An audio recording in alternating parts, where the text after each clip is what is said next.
बिस्मिल्लाहिर्रहमानिर्रहीम। मैं यहया जान, असिस्टेंट प्रोफेसर ऑफ फिजिक्स। आज मैं फिर एक नए लेक्चर के साथ हाजिर हुआ हूँ। आज का लेक्चर जो है ये डॉन ऑफ मॉडर्न फिजिक्स के ऊपर कुछ ऐसे न्यूमेरिकल एमसीक्यूज है जो हार्ड भी है, न्यूमेरिकल भी है और प्रीवियस इनएमडीकेट में भी आ चुके हैं और आने वाले इनएमडीकेट में भी इसका बहुत बड़ा चांस है। तो आज का जो लेक्चर नंबर 15A है, इसके साथ मेरे हर चैप्टर पर एक कंप्लीट लेक्चर मेरे YouTube पर अवेलेबल है। नीचे डिस्क्रिप्शन में उनके लिंक्स भी अवेलेबल है, वो सारे आप देख लें और ईटा के लिए 100% प्रिपेयर हो जाए। तो आइए आज न्यूमेरिकल नंबर 1 यानी एमसीक्यू नंबर 1 पे बात करते हैं।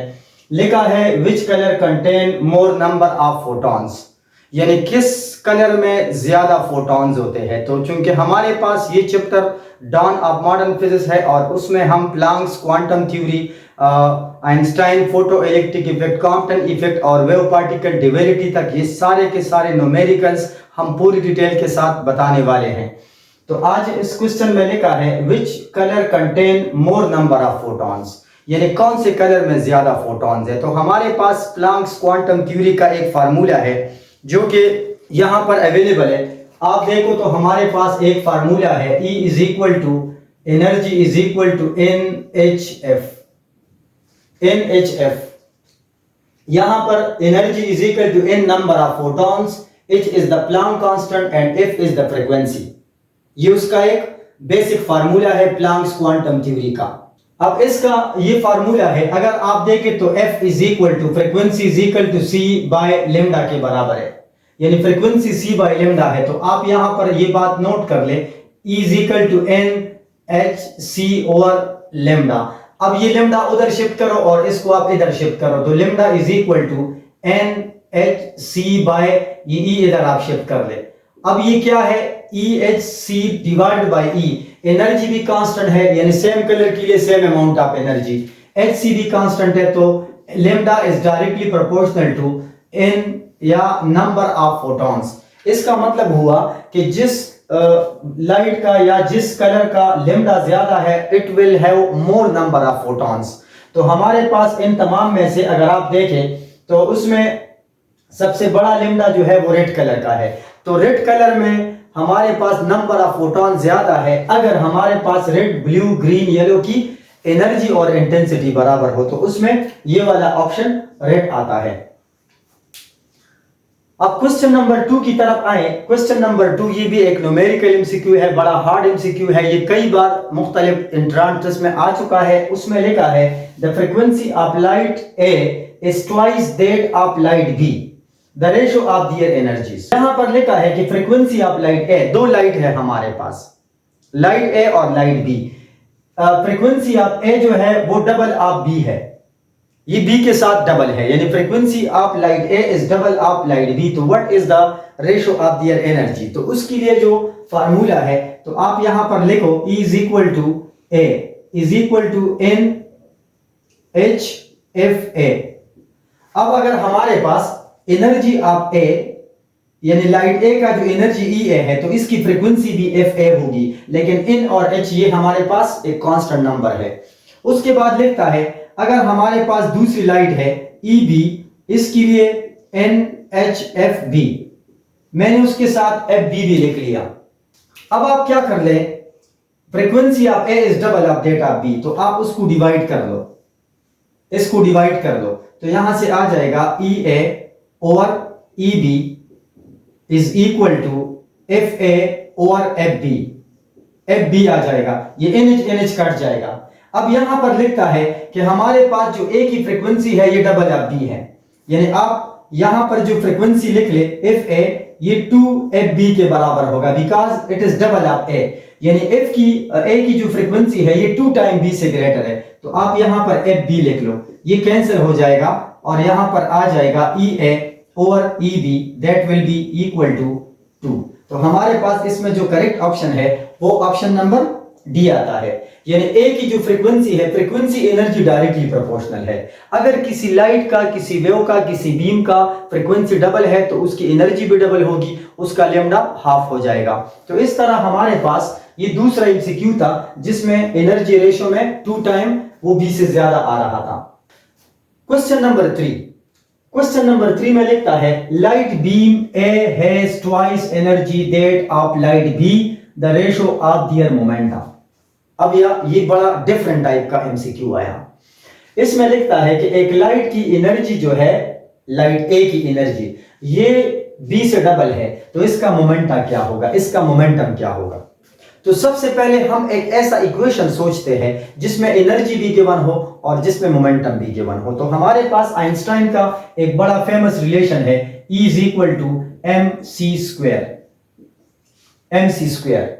अब ये mc स्क्वायर को मैं यूं लिख सकता हूं mc इंटू सी, ये मैं ऐसे भी लिख सकता हूं। मैंने सी स्क्वायर को स्प्लिट अप किया क्योंकि मैंने एक ऐसा इक्वेशन बनाना है जिसमें एनर्जी भी आए और उसमें मोमेंटम भी मौजूद हो। तो हमारे पास ये क्या है, PC, ये देखो E इज इक्वल टू, ये हमारे पास मोमेंटम P और ये आया C। अब चूंकि हमने मोमेंटम को फाइंड करना है तो आप क्या कर ले, E divided by C is equal to P। ये मोमेंटम का एक फार्मूला आया। अब मोमेंटम का फार्मूला फॉर ए का मोमेंटम, फॉर ए का मोमेंटम क्या होगा, तो आप लिख लो if PA is equal to EA by C, C is the constant। अब मोमेंटम फॉर B क्या होगा, आप B के लिए मोमेंटम फाइंड करो, तो उसके लिए momentum of B is equal to EB divided by C आ जाएगा।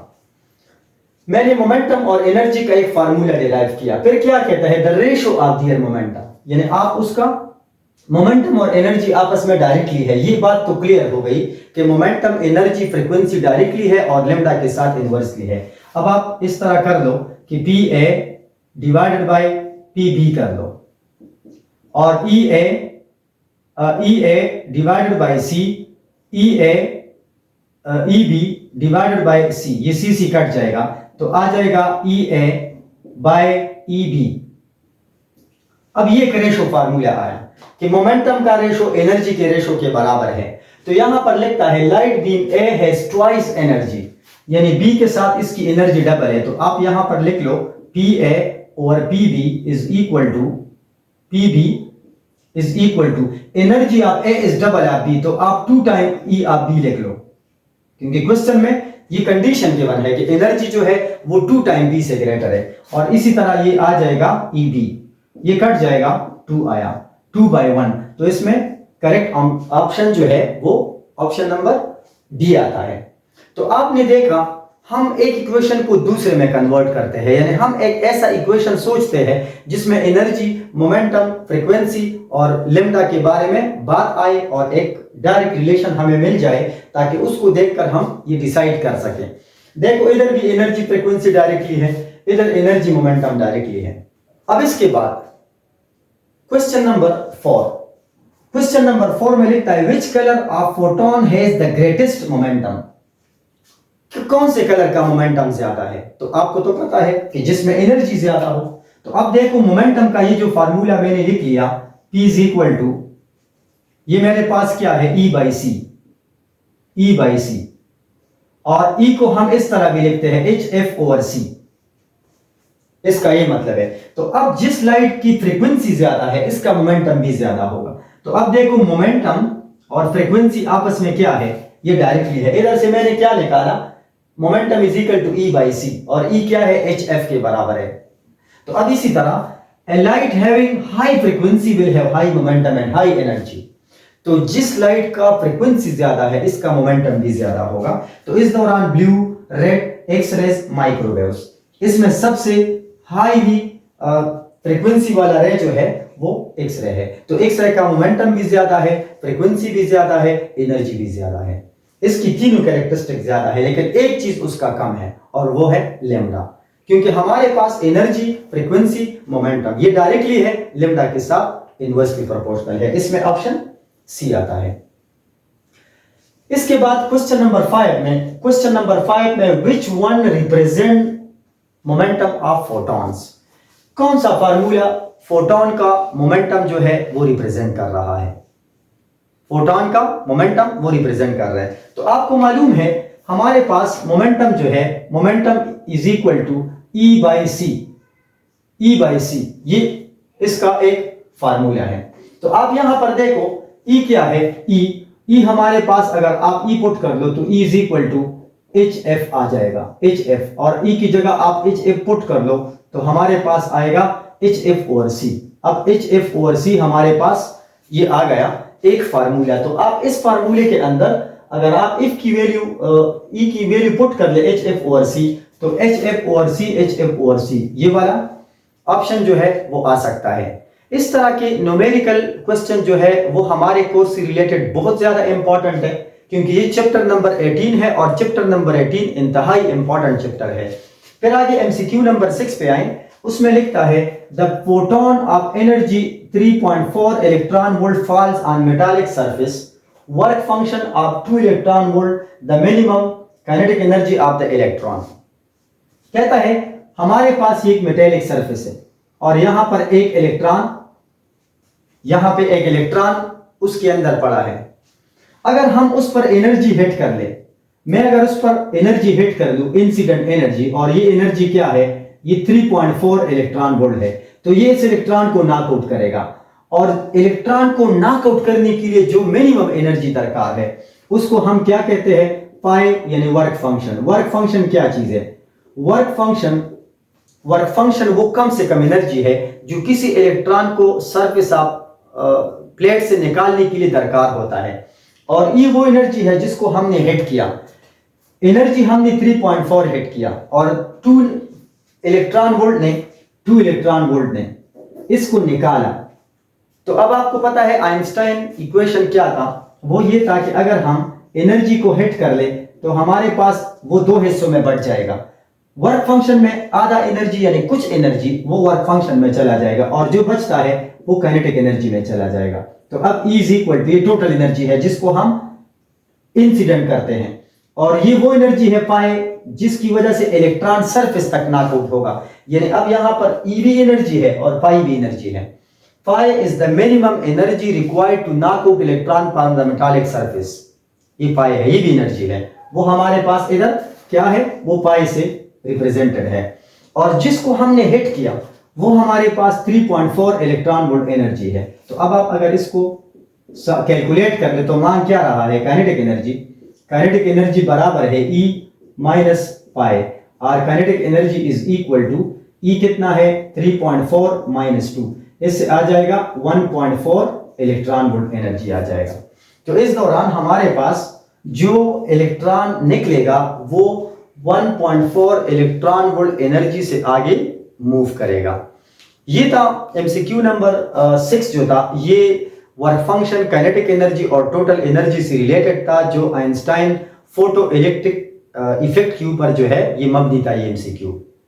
क्वेश्चन नंबर 7 में the stopping potential increase at dash increase, ये स्टॉपिंग पोटेंशियल इंक्रीज होता है जब ये इंक्रीज होगा। तो कहता है अगर आप आइंस्टाइन की इक्वेशन में देखो तो उसमें लिखा है कि ये एक ट्यूब है और यहाँ पर एक मेटालिक सरफेस है, और इस तरफ हमारे पास ये अगर नेगेटिव है ये साइड और ये पॉजिटिव है, तो अब ये साइड नेगेटिव है ये साइड, और ये साइड पॉजिटिव है। जब हम उस पर कोई लाइट शाइन करते हैं, इधर से आपने कोई लाइट को शाइन किया, इलेक्ट्रॉन आएगा, और जैसे इलेक्ट्रॉन आएगा तो हम यहां से कुछ वोल्टेज अप्लाई करते हैं, तो जिस वोल्टेज पर ये इलेक्ट्रॉन स्टॉप होगा उस वोल्टेज का नाम स्टॉपिंग पोटेंशियल कहलाएगा। और इस तरह हमारे पास यहां पर अगर आप फ्रीक्वेंसी बढ़ाते हैं तो यहां पर याद रखो, अगर आप एनर्जी आप देखें तो एनर्जी HF के बराबर है, और एनर्जी हाफ या QV0 की भी बराबर होता है। यानी हमने चैप्टर 11 में वोल्टेज का फार्मूला QV0 एनर्जी इसकी भी बराबर है। तो इस तरह स्टॉपिंग पोटेंशियल का फ्रीक्वेंसी और एनर्जी के साथ डायरेक्ट रिलेशन है। तो जब हम एनर्जी बढ़ाएंगे फ्रीक्वेंसी बढ़ेगी, फ्रीक्वेंसी बढ़ने से इलेक्ट्रॉन तेज जाएगा, और इलेक्ट्रॉन जब तेज जाएगा स्टॉप करने के लिए ज्यादा वोल्टेज रिक्वायर्ड होगा। तो अगर हम स्टॉपिंग पोटेंशियल इंक्रीज कर ले तो उसके लिए हमने फ्रीक्वेंसी को जो है वो बढ़ाना होगा। एनर्जी के साथ वेवलेंथ के साथ इनवर्स रिलेशन है, इंटेंसिटी के साथ कोई ताल्लुक नहीं है, आ तो आएगा नहीं। तो यहाँ पर सिर्फ और सिर्फ स्टॉपिंग पोटेंशियल बढ़ाने के लिए आप फ्रीक्वेंसी जो है वो ज्यादा होगी, एनर्जी ज्यादा होगी और लैम्डा कम होता है, तब स्टॉपिंग पोटेंशियल जो है वो मैक्सिमम होगा। तो इसमें ऑप्शन नंबर ए आएगा। इसके अलावा एमसीक्यू नंबर 8 में लिखा है stopping potential is independent of, तो स्टॉपिंग पोटेंशियल सिर्फ इंटेंसिटी के ऊपर डिपेंड नहीं करता, बाकी जो है वेवलेंथ आप कम करते हैं तो स्टॉपिंग पोटेंशियल ज्यादा होता है, फ्रीक्वेंसी आप ज्यादा करोगे तो स्टॉपिंग पोटेंशियल वो बढ़ जाता है। तो स्टॉपिंग पोटेंशियल का इंटेंसिटी के साथ कोई ताल्लुक नहीं है, इसका ताल्लुक फ्रीक्वेंसी के साथ है, वेवलेंथ के साथ है और एनर्जी के साथ है। तो इस तरह ऑप्शन एमसीक्यू नंबर 8 में ऑप्शन नंबर सी करेक्ट है। फिर आगे लिखता है एमसीक्यू नंबर 9 में, ये एक न्यूमेरिकल है। इस न्यूमेरिकल में लिखता है कि काइनेटिक एनर्जी अगर आप वोल्टेज देखो तो वोल्टेज का फार्मूला है work done per unit charge, और वर्क डन हमारे पास काइनेटिक एनर्जी के बराबर है और ये इलेक्ट्रॉन के बराबर है, चार्ज इलेक्ट्रॉन है। तो यहाँ पर जब हम एक इलेक्ट्रॉन को स्टॉप करना चाहें, देखो यहाँ जब इलेक्ट्रॉन जाएगा तो हम उसके लिए जो वोल्टेज अप्लाई करते हैं स्टॉप करने के लिए, तो इस वोल्टेज को हम स्टॉपिंग पोटेंशियल कहते हैं। अब इसको आप क्रॉस मल्टीप्लाई करें तो इससे आ जाएगा ई वी नॉट। अब ई क्या चीज है, E is the one electron, ये सिंगल इलेक्ट्रॉन है, one electron multiplied by voltage हमारे पास कितना है 100 है, तो अब यहाँ पर आएगा 100 इलेक्ट्रॉन वोल्ट। तो यहाँ पर आंसर में सारे 100 के बने, इसमें यूनिट का ज्यादा कमाल होगा, इसमें ज्यादा रोल यूनिट का होगा, तो इसमें हमारे पास जो ऑप्शन नंबर बी आएगा वो इलेक्ट्रॉन वोल्ट कहलाएगा। तो आपके पास काइनेटिक एनर्जी मालूम करने का ई वी नॉट है या क्यू वी नॉट है, जिस तरह मैंने इधर मेंशन किया है। तो इसमें इलेक्ट्रॉन को स्टॉप करने के लिए 100 इलेक्ट्रॉन वोल्ट एनर्जी दरकार होता है। अगर आप एमसीक्यू नंबर 9 पे आए, MCQ number 9, Compton shift is maximum at. Compton effect तो आपको पता है कि ये एक ऐसा एक्सपेरिमेंट है जिसमें ये साबित हुआ था कि एक्स रेज जो है ये वेव्स नहीं है, ये पार्टिकल्स है। ये कॉम्पटन इफेक्ट का एक कॉन्सेप्ट था। फिर इधर हमने ये पढ़ा था कि हमारे पास ये एक रेफरेंस लाइन है, ये मेरे पास एक रेफरेंस लाइन है और इस पर एक स्टेशनरी इलेक्ट्रॉन पड़ा है, ये स्टेशनरी इलेक्ट्रॉन है, यानी टारगेट स्टेशनरी है। तो इस तरह अगर हम उस पर कोई लाइट शाइन करें और लाइट एक्स रेज ऐसे हिट करे कि वो बिल्कुल हेड ऑन कोलाइड हो, ऐसे सीधी आए, जब ये सीधा आएगा तो इलेक्ट्रॉन जो है वो बिल्कुल स्ट्रेट लाइन में चला जाएगा, ऐसे चला जाएगा इलेक्ट्रॉन, और जो वेव होगा ना वो रिफ्लेक्ट हो जाएगा, ये वेव रिफ्लेक्ट हो जाएगा। तो इस दौरान इलेक्ट्रॉन ऐसे चला गया और स्कैटर्ड वेव ये बैकवर्ड डायरेक्शन में आया। तो इसने कितना एंगल बनाया, इसने और इसने अपोजिट डायरेक्शन में, इलेक्ट्रॉन ऐसे चला गया, फोटॉन वापस आया, तो यहां पर 180 एंगल बन गई, थीटा बिकम्स 180 एंगल। अब अगर आप कॉम्पटन शिफ्ट में ये वैल्यूज पुट कर ले, del lambda is equal to h over m naught c into 1 minus cos of pi, ये मेरे पास एक फार्मूला आता है। अब delta lambda is equal to h over m naught c, ये आएगा 1 माइनस cos 180। अब cos 180 क्या है, -1, ये माइनस और माइनस प्लस बन जाएगा, इससे आएगा h over m naught c, 1 + 1 आया, ये बना 2। तो del lambda 2 into h over m naught into c। इस वक्त मेरे पास सबसे कॉम्पटन वेवलेंथ, सबसे मैक्सिमम, सबसे ज्यादा शिफ्ट कब आएगा, वेवलेंथ में सबसे ज्यादा चेंज कब आएगा, जब हमारे पास एंगल 180 के बराबर हो, और सबसे मिनिमम चेंज कब आएगा, जब एंगल 0 के बराबर हो, और कॉम्पटन शिफ्ट कब आएगा, जब एंगल 90 के बराबर हो। तो कॉम्पटन शिफ्ट मैक्सिमम के लिए एंगल मस्ट बी 180 डिग्री। अब एमसीक्यू नंबर 10 में आता है the minimum energy for pair production is. Pair production क्या होता है, पेयर प्रोडक्शन का मतलब है आपके पास एक हेवी न्यूक्लियस है और इस हेवी न्यूक्लियस के अंदर प्रोटॉन और काफी ज्यादा न्यूट्रॉन है, ये बहुत बड़ा न्यूक्लियस है, इसका साइज बहुत बड़ा है, ये सिर्फ कंजर्वेशन ऑफ मोमेंटम के लिए हमने इतना बड़ा लिया है, वरना इधर पेयर प्रोडक्शन वाकया ना होता। अगर आप इस पर एक गामा रे को हिट कर ले, गामा रेस, मैंने इधर गामा रे हिट किया, गामा रे, इधर से एक इलेक्ट्रॉन बना और एक हमारे पास पॉजिट्रॉन बन जाएगा। तो इलेक्ट्रॉन का रिस्मास क्या है, m0c², पॉजिट्रॉन का रिस्मास क्या है, m0c²। दोनों आप जमा करो, जब आप इलेक्ट्रॉन का रिस्मास m0c² ये जमा करो तो इधर आएगा 2m0c²। यहां चूंकि इधर लिखा है मिनिमम, मिनिमम का मतलब है इससे कम पॉसिबल नहीं है, तो 2m0c² is the correct option, क्योंकि एक m0c² ये इलेक्ट्रॉन बनाएगा, इलेक्ट्रॉन बनाने के लिए 0.51 मेगा इलेक्ट्रॉन वोल्ट एनर्जी दरकार है, और पॉजिट्रॉन बनाने के लिए भी 0.51, 1.02 चाहिए, लेकिन वो मेगा इलेक्ट्रॉन वोल्ट होगा, वो किलो में नहीं होगा। तो 2m0c² से कम एनर्जी पेयर प्रोडक्शन काज नहीं करता, मिनिमम इतना है और मैक्सिमम इससे ग्रेटर हो सकता है। इधर चूंकि मिनिमम था मैंने ये वाला कंसेप्ट बता दिया, वरना इसमें भी वाकया हो सकता है, लेकिन मैंने मिनिमम वाला कंडीशन पुट किया। इसके बाद एमसीक्यू नंबर 11 में MCQ नंबर 11 में लिखता है if electron and proton has the same D Broglie wavelength they have the same dash. ये वेव पार्टिकल ड्यूअलिटी से है, यानी इस टॉपिक का मतलब है कि हम अगर इलेक्ट्रॉन प्रोटॉन न्यूट्रॉन ये सब कुछ देखें तो डेविसन जर्मर जेपी थॉमसन ने ये साबित किया था कि इलेक्ट्रॉन ना सिर्फ वेव है बल्कि ये वेव भी है, ये पार्टिकल भी है, प्रोटॉन वेव भी है, पार्टिकल भी है, न्यूट्रॉन वेव भी है, पार्टिकल भी है, all the matter in the universe wave भी है और पार्टिकल भी है। इसका जो फार्मूला है वो हमारे पास है lambda P is equal to H over lambda, P is equal to H over lambda.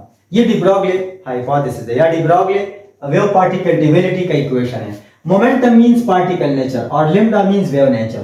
तो यहां पर लिखते हैं इलेक्ट्रॉन प्रोटॉन। अब इलेक्ट्रॉन प्रोटॉन में से आप जब देखते हैं तो आपके पास डी ब्रॉगली वेवलेंथ अगर दोनों का सेम है तो ये भी कांस्टेंट है और ये भी कांस्टेंट। जब ये दोनों कांस्टेंट है तो हमारे पास हर पार्टिकल का मोमेंटम भी कांस्टेंट होगा, क्योंकि momentum is the division of प्लाइंग constant and lambda. तो इसके लिए मोमेंटम जो है वो कांस्टेंट है, एनर्जी कांस्टेंट नहीं होगी। एनर्जी इलेक्ट्रॉन प्रोटॉन का डिफरेंट होगा, स्पीड डिफरेंट होगा, लेकिन मोमेंटम जो है वो दोनों का सेम होगा, क्योंकि जब आपके पास H कांस्टेंट है तो जाहिर है कि अब दोनों का मोमेंटम लैम्डा के ऊपर डिपेंड करेगा। तो लिखा है कि D Broglie wavelength the same, D Broglie wavelength same है तो they have the same momentum. तो इसमें मोमेंटम दोनों के लिए सेम रहेगा। इसके अलावा एमसीक्यू नंबर 12 पे लिखता है which particle has the largest D Broglie wavelength. कौन से पार्टिकल का डी ब्रॉगली वेवलेंथ ज्यादा है? तो डी ब्रॉगली वेवलेंथ में lambda is equal to H over P या lambda is equal to H over mv। अब देखो ना, de Broglie wavelength depends upon velocity as well as mass. अब चूंकि इस वक्त वेलोसिटी कांस्टेंट है, बाकी चीजें हमने एज्यूम की है कि वो कांस्टेंट है, तो इस तरह अगर आप लिम्डा का डिसीजन करते हैं तो वो आप मास पे करोगे। अगर एक बॉडी का मास जितना कम है उसका डी ब्रॉगली वेवलेंथ सबसे ज्यादा होगा। हम इलेक्ट्रॉन का वेव नेचर तो ऑब्जर्व करते हैं, लेकिन हम एक बड़े ऑब्जेक्ट का वेव नेचर ऑब्जर्व नहीं करते बिकॉज उसका लिम्डा बहुत छोटा है। तो lambda is equal to H over mv। इसके साथ देखो प्रोटॉन मोमेंटम एंड लिम्डा। अब जिस पार्टिकल मोमेंटम mv के बराबर है तो जिस पार्टिकल का मास छोटा है उसका डी ब्रॉगली वेवलेंथ ज्यादा होगा। इन तमाम में से इलेक्ट्रॉन का मास सबसे छोटा है तो इसका डी ब्रॉगली वेवलेंथ सबसे ज्यादा होगा। तो electron has the largest D Broglie wavelength. इसके अलावा हर चीज, वो चाहे पार्टिकल है, चाहे चार्ज पार्टिकल है, चाहे न्यूट्रल पार्टिकल है, चाहे जितनी भी पार्टिकल्स है, वो तमाम के तमाम कायनात के अंदर वो वेव्स भी है और वो पार्टिकल्स भी होते हैं। अब न्यूमेरिकल नंबर 13 जो है, if 1 kg and 4 kg object has same kinetic energy E, the ratio of their de Broglie wavelength। कहता है दो अजसाम है, एक 1 kg है, एक 4 kg है, दोनों का काइनेटिक एनर्जी सेम है, उसका de Broglie wavelength का रेशो क्या होगा? तो अब यहां पर देखो, आपको ऑलरेडी पता है कि lambda is equal to H over P, ये P है। और आप लोगों ने चैप्टर नंबर 4 में पढ़ा था मोमेंटम और काइनेटिक एनर्जी के दरमियान एक रिलेशन 2m into ke। ये हमने एक फार्मूला पढ़ा था, momentum is equal to 2m into ke। अब lambda is equal to H over m की जगह आप ये पुट कर ले 2m और काइनेटिक एनर्जी की जगह सिंपल E, क्योंकि इधर लिखा है कि काइनेटिक एनर्जी जस्ट E के बराबर होता है। अब देखो लेम्डा और ये सब कुछ मेरे पास आया लिम्डा H ओवर m, तो अब m के साथ इनवर्स रिलेशन है। अब अगर मैं लिख लूं तो लिम्डा 1 ओवर लिम्डा 2, मैंने लिम्डा 1 और लिम्डा 2 लिख लिया, या इसको आप और सिंप्लीफाइड फॉर्म में, ये लिम्डा 1 है, ये m1 है, और सिमिलरली लिम्डा 2 h कांस्टेंट है, उसके साथ 1 2 नहीं आएगा, 2m 2n2e, e के साथ 1 2 नहीं आएगा क्योंकि ये सेम है। अब इसको इस पर डिवाइड कर लो, ये डिवाइड कर लो, ये डिवाइड कर लो, लेम्डा 1 और लेम्डा 2 आ जाएगा। तो इससे हमारे पास ये h के साथ कट जाएगा, 2 के साथ कट जाएगा, e के साथ कट जाएगा, तो हमारे पास आएगा 1 over m1 under the root आएगा और आएगा 1 bye m2 under the root आएगा। तो इसको अगर आप और सिंप्लीफाई कर लें, इससे आ जाएगा m2 ओवर m1, ये मेरे पास वो फार्मूला आया। अब m2 कितना है? m2 हमारे पास 4 kg है, m1 1 है, तो 4 बाय 1 अंडर द रूट, इससे आएगा 2 बाय 1 रेशो आ जाएगा। तो इस तरह आप इन ऑप्शंस को चेंज कर लो, ये 2 आ जाएगा और ये हमारे पास 1:2 या 2:1 आएगा, तो इससे 2:1 आया, 2 1 हमारे पास करेक्ट आंसर आया। डी ब्रॉगली वेवलेंथ से इस तरह की ये बड़े हार्ड न्यूमेरिकल है, थोड़े टेक्निकल न्यूमेरिकल है। पहले इधर लिखते हैं if accelerating potential is double then the de Broglie wavelength is. अगर आप वोल्टेज डबल कर दे तो डी ब्रॉगली वेवलेंथ पे क्या इफेक्ट आएगा। तो आपको मालूम है इधर मैंने एक फार्मूला डिराइव किया, lambda is equal to lambda हमारे पास आता है, लेमडा की जो वैल्यू है वो है h/2 time of m into E। ये मेरे पास काइनेटिक एनर्जी है, लेकिन आपको पता है कि एनर्जी हमारे पास Q नॉट V के बराबर है, चार्ज टाइम इनटू वोल्टेज। अब आप इसको इधर पुट कर लो तो lambda is equal to h/, हमारे पास आ जाएगा 2 into m Q naught into V आ जाएगा। अब voltage if accelerating potential is double, अगर आप वोल्टेज को डबल कर ले, पोटेंशियल को आप डबल कर ले तो डी ब्रॉगली वेवलेंथ पे क्या इफेक्ट आएगा, लेमडा 1 2m Q नॉट ये आएगा। इसको आप अगर 4 टाइम कर ले सारी, इसमें हमारे पास जो क्वेश्चन में था ये 4 टाइम कर लो, इसको आप 4 टाइम कर लो, 4 टाइम्स देन अगर आप वोल्टेज को डबल कर ले, 4 टाइम कर ले, 4v कर लो, ये 4v मैंने कर लिया। अब इसका स्क्वायर रूट ले लो तो lambda prime is equal to, हमारे पास ये 1/2 कॉमन हो जाएगा, ये 4 है बाहर निकल जाएगा, और h ये जो हमारे पास है formula h/2 time of m Q naught V आ जाएगा। Lambda prime is equal to 1/2 lambda हो जाएगा and lambda prime is equal to lambda बन जाएगा। So lambda prime is equal to lambda. तो इससे हमारे पास जो ऑप्शन आया this is the correct option. इस तरह के अच्छे अच्छे न्यूमेरिकल्स एमसीक्यू और हर चैप्टर पर एक हार्ड एमसीक्यू का सीरीज मैंने शुरू किया है। मेरे YouTube चैनल पर तमाम के तमाम चैप्टर के हार्ड एमसीक्यूज मौजूद है, वो आप 1 by 1 देख ले, रजिस्टर निकाल कर 1 by 1 नोट करें, उस टेक्निक को समझे, अपने दोस्तों के साथ शेयर कर ले और अपने आने वाली ईटा के लिए 100% आप प्रिपेयर हो जाए। Thank you very much.